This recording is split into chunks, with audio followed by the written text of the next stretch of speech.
time, isn't it? Oh, fantastic. Hello, happy to be here. I'm Hendris, and I'm one of Atmora's project leads. And I'm here to guide you through our showcase for this year's modcon. And with that, welcome to the utmost northern shores. Welcome to Atmora. Today, we will show you a different region than what you have seen last year. Instead of the Forelgrim, the domain of the woodland man, we would like to take you to the region known as Southern Bay, the southern region of Atmora, the coast facing the Sea of Ghosts. Southern Bay was once home to the prolific and wealthy clan of Hopkin. These peoples were fishers and merchants, shipwrights and sailors.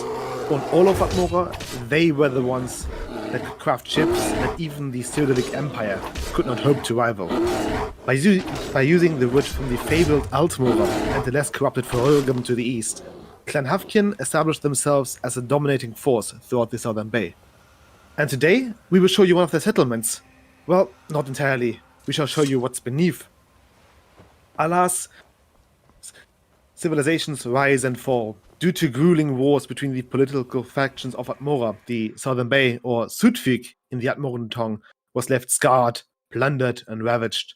And those that did not flee met their fate in these waters as the continent burned. On your travels through the Southern Bay, you may encounter what was left of the once prosperous South. In ancient times, merchants were not granted an honorable death. To the Hopkin, those seen as weak were given a choice. Face the mighty warriors of their own clan in battle and end your life in an honorable way, or be condemned to sail the Sea of Ghosts until your last dying breath. But if a Hopkin was able to persuade the whales of the Sea of Ghosts to carry them to Sovngarde as foretold in their sagas, they have more than earned their right to the great Temple of the Fox. If not, well, the sea and the snake would surely swallow them whole. Here, we have the tombs that are now known as Felgirekter Hafen, the harbor of eternal warriors. As it turns out, even a culture that dabbled in trade had to take up arms and defend themselves from those that sought to harm them. Warriors of Clan Hopkin were given a place in these tombs, as the Atmorans sought to protect the bodies of their fallen comrades from the fangs of the ever-present snake. Some say it watches Atmora from beyond Sovngarde, hoping to gobble up any wayward spirits to eventually grow until it may once again choke the fox out of the sky. Over the last half year, a lot has changed on Atmora, and we would like to bring you one of our new biggest assets, the interior tileset known as the ancestral Atmoran tomb. In these halls, the clans of Atmora buried their warriors, their mages, and everyone that was able to end life swiftly.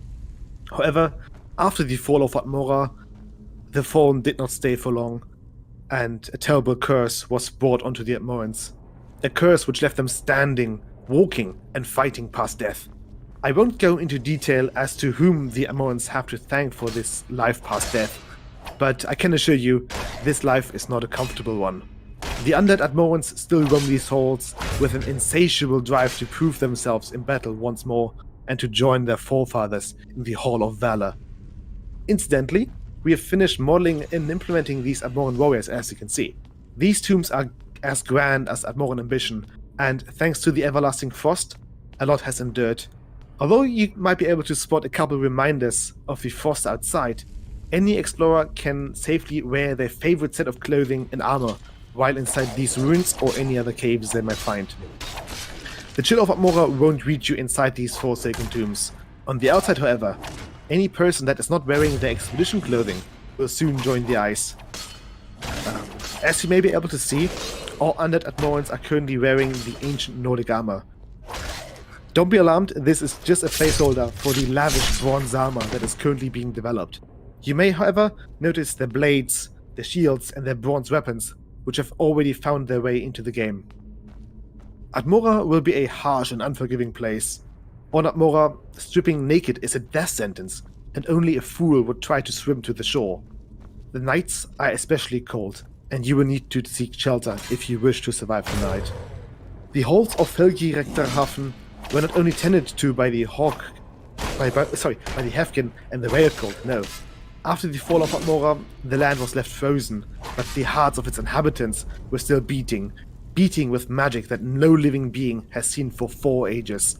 Magic as cursed as it is ancient.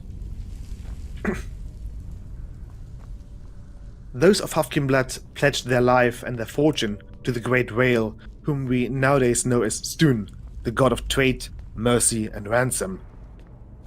The docks above were where those merchants would be sent into their final journey. Around the whole island, you might be able to find traces of the Hopkin, of the whale cult, and you may stumble into many tombs if you are not too careful.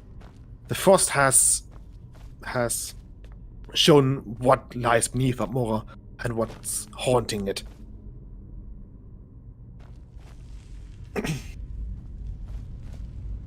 And here you can see the beautiful tile set modeled by Gamret, or 3D Elite, and level designed by Isaac. By Isaac the wizard, a true wizard with the CK.